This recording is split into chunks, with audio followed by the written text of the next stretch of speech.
Hello बच्चों, आपका स्वागत है आपके अपने चैनल बायो बूस्टर डॉक्टर सुमन सिंह सर पर। यहाँ पर आज की वीडियो में सर नीट 2025 के लिए एक कंसेप्ट लेकर के आया हूँ। एक चीज़ हमें बहुत परेशान करती है, इसको हम क्या कहते हैं? न्यूक्लियोसोम कहते हैं। इसको हम क्या कहते हैं? न्यूक्लियोसोम कहते हैं। ये न्यूक्लियोसोम हमको बहुत परेशान करता है। आपको पता है डीएनए की जब पैकेजिंग हम लोग पढ़ते हैं, डीएनए की जब पैकेजिंग पढ़ते हैं तो वहाँ पर यूकैरियोट में पैकेजिंग पढ़ते हैं और प्रोकैरियोट में पैकेजिंग पढ़ते हैं। तो पैकेजिंग पे टाइम पे हमें पता चलता है कि डीएनए जो है सर एसिडिक मॉलिक्यूल है, वो बेसिक वाले के साथ में क्या करेगा? पैकेजिंग में जाएगा, बेसिक वाले की यूनिट पूरी बनेगी, सर डीएनए मिलेगा। बेसिक यूनिट कौन? बेसिक वाली यूनिट कौन कंपाइल करेगा? मान लीजिए एसिडिक मॉलिक्यूल तो डीएनए हो गया। बेसिक में प्रोटीन है सर, एक आपको पता है प्रोटीन क्या होते हैं? अमीनो एसिड का ग्रुप है सर। ठीक बात है, अमीनो एसिड में ही जो अमीनो एसिड बेसिक होंगे तो ग्रुप उनका जो है प्रोटीन है तो वो बेसिक प्रोटीन हो जाएगा, और जो अमीनो एसिड एसिडिक होंगे उनका जो ग्रुप है वो एसिडिक अमीनो एसिड का कहलाएगा, और जो उनका ग्रुप बनेगा वो जो है एसिडिक प्रोटीन को कंपाइल करेगा। तो दो प्रोटीन होते हैं, दो बेसिक अमीनो एसिड हैं, लाइसिन है, आर्जिनिन है, जो मिलाता है हिस्टोन प्रोटीन एक क्रिएट करता है जो कि हिस्टोन बेसिक प्रोटीन है। उसके अंदर वो दोनों लाइसिन और आर्जिनिन रिच होते हैं, ज़्यादा अमाउंट में पाए जाते हैं, इसीलिए हिस्टोन को बेसिक कैरेक्टर मिलता है। यही हिस्टोन क्या करता है सर? आगे आकर के यही हिस्टोन डीएनए के मॉलिक्यूल से, यही बेसिक मॉलिक्यूल है, इसी के ऊपर डीएनए रैप करेगा, क्योंकि डीएनए बहुत बड़ा होता है और पैकेजिंग में हमको छोटा सा न्यूक्लियस जो 10⁻⁻⁶ मीटर की रेंज का न्यूक्लियस है उसके ऊपर रैप करना है, फिर क्रोमोसोम में लेकर के जाना है, ये सारी चीजें चलती है। तो वहां पे एक आपसे पूछता है न्यूक्लियोसोम क्या है सर? तो यहां पे एक ड्रॉ कर लें, एक कॉम्पैक्ट यूनिट होती है, अ compact unit is called nucleosome. ठीक बात है, इसको क्या कह देंगे? न्यूक्लियोसोम कह देंगे सर। अच्छी बात है। अब यहां पर ये होता है ऑक्टामर, एक आता है क्या? ऑक्टामर आता है। ऑक्टामर आपको पता है हिस्टोन में ही हिस्टोन 5 तरीके के होते हैं, एक H1 होता है, एक H2A होता है, एक H2B होता है, एक H3 होता है, एक H4 होता है। ये यहां पर ये जो कॉम्पैक्ट यूनिट है, मैं इसको थोड़ा सा और नीचे ड्रॉ करूं,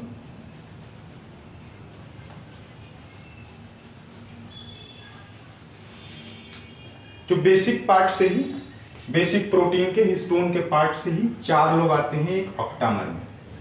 4 लोग आते हैं, कौन कौन सर? एक H2A आते हैं, एक H2B आते हैं, एक H3 आते हैं और एक H4 साहब आते हैं। अब इनके दो मॉलिक्यूल हर एक के होते हैं, तो H2A का भी एक आएगा और मॉलिक्यूल, H2B का भी एक मॉलिक्यूल, H3 का भी एक मॉलिक्यूल, H4 का भी एक मॉलिक्यूल। अच्छी बात है, मतलब कि ये 1 molecule, 2 molecule, 3 molecule, 4 molecule, 5 molecule, 6 molecule, 7 molecule, 8 molecule. 8 molecule का मिलकर के बना है, इसीलिए इसको बोलते हैं ऑक्टामर। ये जो ऑक्टामर है इसके सरफेसेस पर, और अगर चार्ज की बात कर लें तो इसमें एक पॉजिटिव चार्ज रहता है।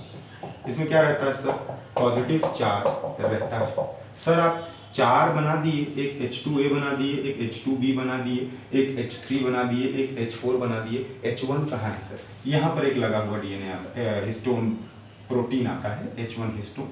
ये मैं अलग से ड्रॉ कर रहा हूँ। ये सर H1 हिस्टोन है आपका। ठीक बात है। अब क्या चीज होगा? आपको पता है जो डीएनए होता है, जो सर अपना डीएनए होता है,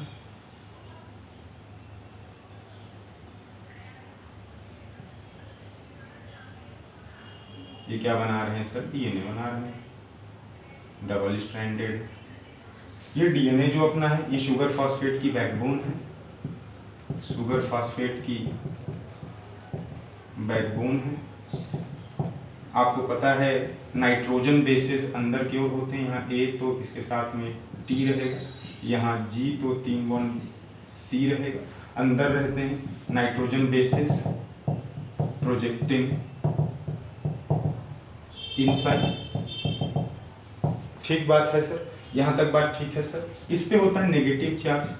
क्यों नेगेटिव चार्ज होता है सर? क्योंकि आपको पता है सर कि फास्फेट का ग्रुप लगा होता है। फास्फेट के ग्रुप की वजह से जो न्यूक्लिक एसिड होते हैं दोनों आरएनए और डीएनए, उसमें जो है फास्फेट के ग्रुप की वजह से क्या होता है सर, एक तो नेगेटिव चार्ज आता है और एसिडिक कैरेक्टर आता है। नेगेटिव चार्ज आता है, एसिडिक कैरेक्टर आता है, जो फास्फेट का ग्रुप लगा होता है उसकी वजह से। ठीक बात है। अब ये डीएनए जो है इतना बड़ा है, तो इसको अगर हम रैप करते जाएंगे एक पर्टिकुलर यूनिट्स में, तो धीरे धीरे करके उसको हम लपेट लेंगे, क्योंकि डीएनए की लेंथ तो 2.2 मीटर्स होती है। और न्यूक्लियोसोम जो मैं आपको न्यूक्लियस की रेंज बताया था, तो न्यूक्लियस 10⁻⁶ का होता है, -6 मीटर्स का होता है। इतना बड़ा डीएनए इतने बड़े पे लपेटना है, इसका मतलब हमको घुमाना पड़ेगा, कई चक्कर मारने पड़ेंगे। ये डीएनए आता है, यहां से डीएनए आता है, ये डीएनए आया, पीछे से लपेटता हुआ आया, फिर ये चला गया, फिर इसके बाद जो है यहां से लपेटेगा। ठीक है, यहां से क्या आ रहा था सर, डीएनए आया, फिर पीछे भी एक है, एक मॉलिक्यूल पीछे भी रहेगा, पीछे एक पूरा गोला है ना भैया, निकालूंगा इसे ऑक्टोबर 3D में तो ऐसा रहेगा। तो यहाँ पर जो है एक चीज ये आएगी सर, एक टर्न मारा, पीछे से आया, एक टर्न मारा, फिर पीछे चला गया, फिर 2 टर्न मारा, यहाँ से क्या हो जाएगा सर, निकल जाएगा। यानी कि ये डीएनए है, डबल स्टैंडर्ड है। इसको ऐसा ऐसा थोड़ा बना दूं तो थोड़ा और अच्छा समझ में आएगा।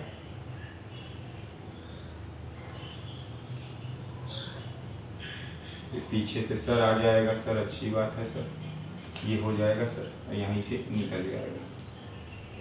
ये जो है ये लिंकर डीएनए है, ये सर लिंकर डीएनए है, और ये क्या है सर, ये जो है सर ये बाइंडिंग प्रोटीन है। ये क्या है, बाइंडिंग प्रोटीन है। यहाँ से डीएनए बाइंड होता है, यहाँ से सर दूसरे डीएनए में लिंक होगा, H1 हिस्टोन से होते हुए ये ऑक्टामर पे पूरे डीएनए लपेटा जाएगा। इस ऑक्टामर में कौन था, H2A, H2A, H2B, H2B, H3, H3, H4, H4, इस पर ये ऑक्टामर पे डीएनए आकर के क्या लपेटेगा, नेगेटिवली से पॉजिटिवली ये टर्न मारेगा, एक टर्न मारेगा, 2 टर्न मारेगा, चला जाएगा। ये निकलेगा, जो निकलने वाला हिस्सा होगा चला जाएगा, उसको लिंकर बोलेंगे, क्योंकि दूसरा फिर ऑक्टोमर और आएगा। एक ही ऑक्टोमर तो रहता नहीं है, कई और ऑक्टोमर होंगे। ये जो पूरा हिस्सा है, इतना जो पूरा हिस्सा है साहब यहाँ तक का, इसको बोलते हैं न्यूक्लियोसोम। इसको क्या बोलते हैं, इसी को बोलते हैं न्यूक्लियोसोम बोलते हैं, इसी को सर न्यूक्लियोसोम बोलते हैं। यही कॉम्पैक्ट यूनिट है, यही क्या है, कॉम्पैक्ट यूनिट है। ये पूरी चीजें, चाहे यहाँ से बाइंडिंग प्रोटीन के साथ में जो डीएनए आया, घूमा इसके साथ में और निकल गया, ये H1 भी लेते हैं इसमें, ऑक्टामर भी लेते हैं इसमें, ये पूरी चीज क्या है, न्यूक्लियोसोम है। यही पूरी चीज न्यूक्लियोसोम है। इसी पे डीएनए लपेटने के बाद बनता है। इस तरीके से आगे फिर डीएनए चलता चला जाएगा, तो आपको इस तरीके से कुछ दिखेगा डीएनए, और इस पर ढेर सारे जो है ऑक्टामर्स आएंगे, न्यूक्लियोसोम की यूनिट आएगी H1 के साथ में, ऑक्टामर और H1, octamer H1, octamer H1, octamer, और इस तरीके से डीएनए इधर बाइंडिंग प्रोटीन के साथ बाइंड करेगा, इधर सर दूसरे में लिंक हो जाएगा डीएनए, और यही पूरी यूनिट बनती है, जो कि इलेक्ट्रॉन माइक्रोस्कोप में देखने पे हमको बीड्स ऑन स्ट्रिंग की तरह दिखती है, मोतियों के माला की तरह दिखती है। यही चीज पूरी यूनिट जो है, यहाँ से मैं जो बात कर रहा था, पूरी यूनिट जो है यही आपकी न्यूक्लियोसोम है, कॉम्पैक्ट यूनिट जिसको बोलते हैं सर। इसके साथ में एक चीज यहाँ सर और लिखेंगे, इससे रिलेटेड सर, न्यूक्लियोसोम से रिलेटेड सर कुछ चीजें लिख लेते हैं सर, जो मुझे लगता है आपको मुझे और बता देना चाहिए, तो सर पूरी वीडियो अच्छी सी बन जाएगी, मजा आ जाएगा सर।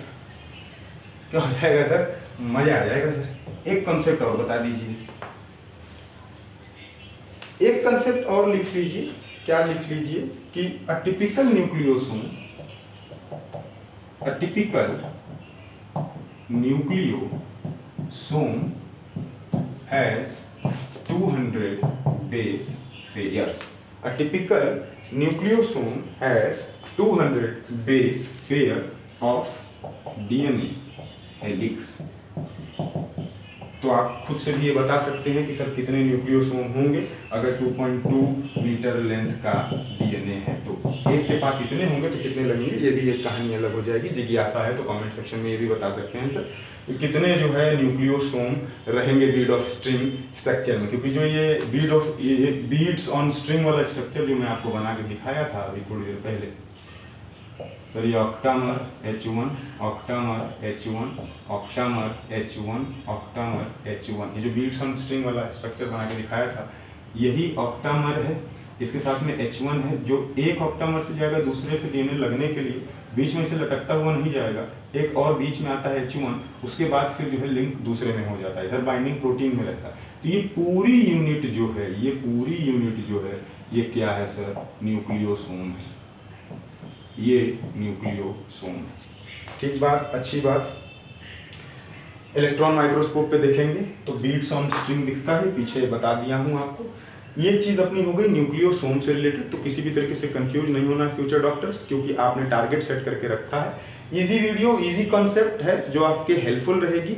छोटे छोटे कॉन्सेप्ट में हम फंस जाते हैं तो हमें बड़ी बड़ी चीज़ें समझ में नहीं आती, हालांकि बड़ी बड़ी चीज़ें आसान होते हुए भी हमें समझ में नहीं आती, क्योंकि हम छोटे छोटे कॉन्सेप्ट में घिरे हुए होते हैं। ठीक है, तो आई होप आपको वीडियो पसंद आई होगी। वीडियो पसंद आई तो लाइक कर दीजिएगा, चैनल पर नए हैं तो सब्सक्राइब कर दीजिएगा। नीट 2025 की जमकर तैयारी होने वाली है। All the very best.